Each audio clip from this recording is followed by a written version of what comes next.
Sydney Bristow is a college student that lives a double life as she works for an agency called SD6 that works for the CIA. Until she finds out that SD6 really doesn't work for the CIA. This is my review of Alias Season 1.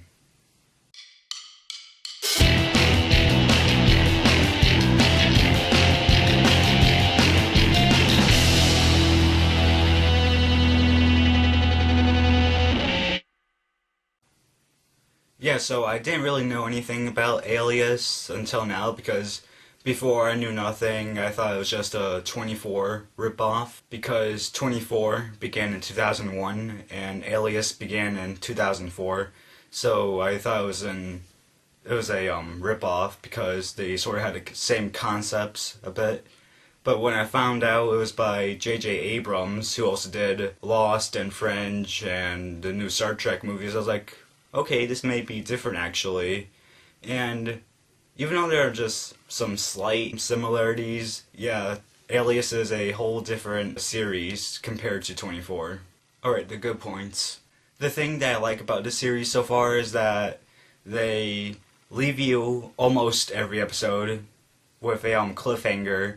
Like, it'll leave with the cliffhanger in one scene, and in the next episode it'll still be in that scene, but like they'll wrap up that cliffhanger like in the opening scene, and then they'll go on to something else in that episode, and I thought that was cool. Yeah, the action scenes, they had good firefight scenes and fighting scenes. There were some points in this season where I didn't see something coming, and when it came I was like, whoa, that didn't see that coming. I like the tone of this season because they try to make it as believable as they can, even though there are some unbelievable parts, which I'll get to later.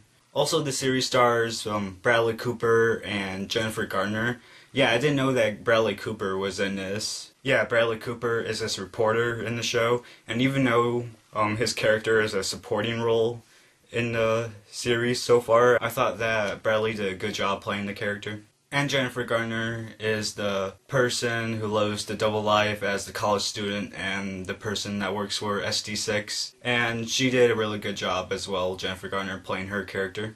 Alright, the bad points. Even though there are parts where I didn't see coming, there were parts where it was predictable at points. Because at the beginning of this episode, there was something that you knew that they're gonna reveal at the end of the episode, and you sort of guessed what it was, like, in the middle of the episode, because something happens and it's like, oh, that's obvious now. And yeah, this isn't a spoiler, really, because you'll see it when it comes, but I didn't like a part of the season where it went sort of supernatural, in a way, because I don't really think Alias should be this sort of supernatural type of series. I think it should be more like 24. I mean, it is like 24, but there's this one part where it went supernatural, and I didn't like that at all. And even though I liked a little bit of the season finale for season 1, I thought that the season finale episode could have been a little bit better.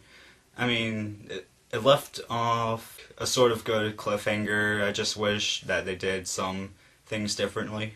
Yeah, so even though some parts are predictable and the season finale was a little bit meh, I will give Alias Season 1 a 3.25 out of 4 stars because I thought that the action, the acting, and the overall storyline of this season was really good. And I'm not going to spoil anything for you guys, so you don't have to worry about that. Yeah, so Alias is on Netflix right now, and if you have nothing to do, I think you should go see it if you're bored.